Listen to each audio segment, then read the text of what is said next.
ये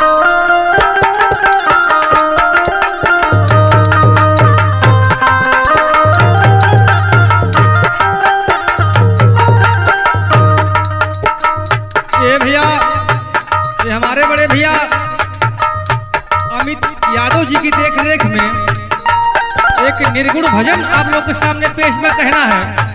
हे बनैबा कहिया,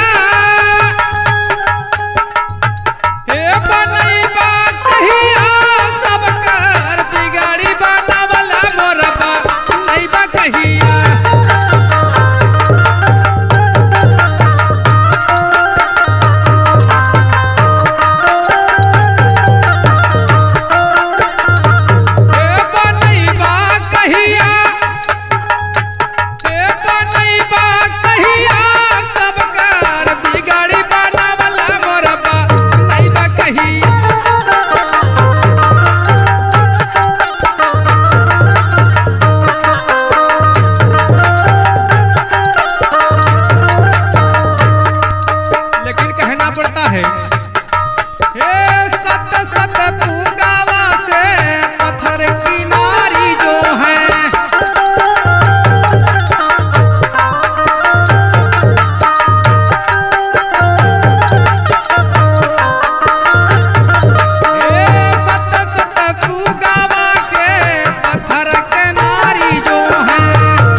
जमाना कुछ और रहा और अब के जमाना कुछ और वाली कहना बा।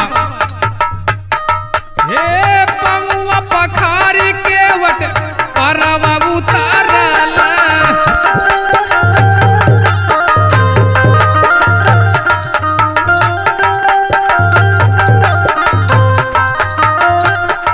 हाँ पमुआ पखारी के वट परवा उतारला।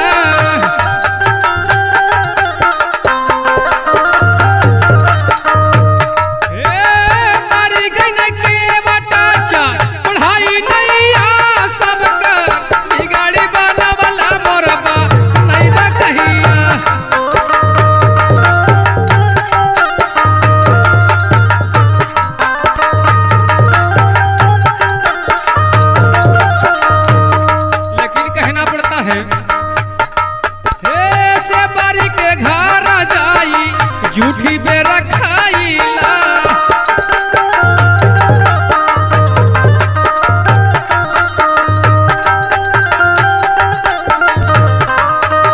हाँ से बारी के घर जाई झूठी बेरा खाईला।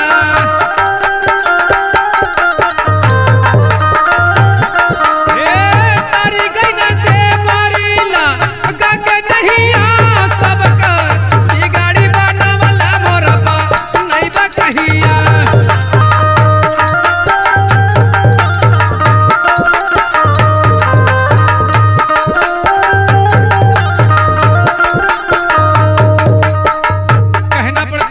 समझने वाली बात है भैया अरविंद भैया।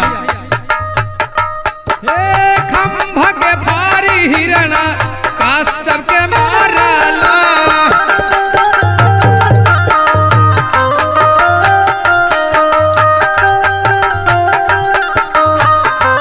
हे खंभा के भारी हिरण का सबके मार